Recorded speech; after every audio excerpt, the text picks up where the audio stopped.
ஐயா ஐயா ஐயா எங்களை காப்பாத்த ஐயா, எங்களை காப்பாத்த ஐயா, எங்களை காக்க வந்த குலதெய்வமே, எங்களை காக்க வந்த குலதெய்வமே, எங்களை காக்க வந்த குலதெய்வமே ஐயா.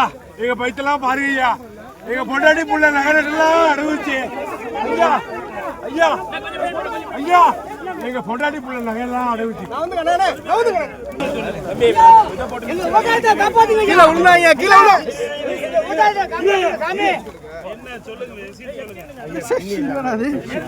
இல்லையா, இதெல்லாம் மோட்டர் வச்சு இறச்சுங்க ஆத்துல, மோட்டர் வச்சு இறச்சி கொண்டு போய் தண்ணி வந்துருக்கீங்க, தண்ணி நிப்பாட்டிட்டாங்க. தண்ணி இல்லாம எங்களுக்கு ஒரு 25 நாள் தண்ணி வந்தீங்க. ஒரு அணைக்கட்டு ஒண்ணு நீங்க கேட்டிருக்கோம், அதை உங்க வாயார சொன்னீங்களா? எங்களுக்கு நல்ல வரையும் பிறக்கீங்க. உங்களை நம்பிதான் கையெடுத்து